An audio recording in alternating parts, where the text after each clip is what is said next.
આપ જોઈ રહ્યા છો સ્પાર્ક ટુડે ન્યૂઝ। દેવગઢ બારિયામાં 2027ની વસ્તી ગણતરીની પ્રી ટેસ્ટિંગની કામગીરીને લઈને તાલીમ હાથ ધરવામાં આવી છે। ભારતની વસ્તી ગણતરી 2027માં ગુજરાતના દાહોદ જિલ્લાના દેવગઢ બારિયા તાલુકા પસંદગી પામતા કામગીરી હાથ ધરવામાં આવી છે। ભારતમાં વસ્તી ગણતરી 2027 ઘર યાદી અને મકાનોની ગણતરી માટે પ્રી ટેસ્ટિંગની કામગીરીને લઈને તાલીમ હાથ ધરવામાં આવી છે। 5 નવેમ્બરથી 7 નવેમ્બર સુધી સુપરવાઇઝર તરીકે તેમજ ગણતરીદારને તાલીમ આપી વસ્તી ગણતરી હાથ ધરાશે। તાલીમમાં સંયુક્ત નિયામક તેમજ નાયબ નિયામક દ્વારા માર્ગદર્શન પણ આપવામાં આવ્યું છે। મોબાઈલ એપ આધારિત એન્ટ્રી અને કુટુંબની લેવાતી જરૂરી માહિતી અંગે પ્રાથમિક જાણકારી પણ આપવામાં આવી છે। વસ્તી ગણતરીમાં ગામોમાં વસ્તી પ્રોફાઇલ, પરિવારની સંખ્યા, વર્ગીકરણ, શિક્ષણ, રોજગાર, આવાસ સુવિધા, સ્વચ્છતા જેવી માહિતીઓને આવરી લેવા માટે ડિજિટલ પદ્ધતિથી કામ કરવામાં આવશે। વસ્તી નિયામક શ્રીની કચેરી ગુજરાત રાજ્ય દ્વારા આગામી ભારતની વસ્તી ગણતરી 2027 અંતર્ગત ગુજરાત રાજ્યના 2 તાલુકા પસંદ કરવામાં આવ્યા છે અને સુરત મ્યુનિસિપાલિટીનો વોર્ડ નંબર 2 પસંદ કરવામાં આવે છે।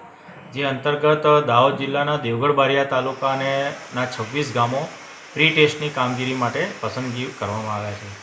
તે અંતર્ગત આજથી 3 દિવસ માટે એટલે કે તારીખ 5, 6 અને 7 માટે વિસ્તૃત તાલીમ વસ્તી ગણતરી નિયામક શ્રીની કચેરીના જોઈન્ટ ડાયરેક્ટર, નાયબ નિયામક શ્રી તથા તેઓની ટીમ દ્વારા દેવગઢ બારિયા ખાતે ગણતરીદારો અને સુપરવાઇઝરોને આપવામાં આવેલ છે। આ વસ્તી ગણતરીની તાલીમ બાદ તેઓ તારીખ 10થી તારીખ 30 દરમિયાન તેઓને ફાળવવામાં આવેલા ગામોના બ્લોકમાં ફરી અને વસ્તી ગણતરીની સંપૂર્ણ ઘર યાદી તથા એની લગત તમામ માહિતી એકત્ર કરી છે।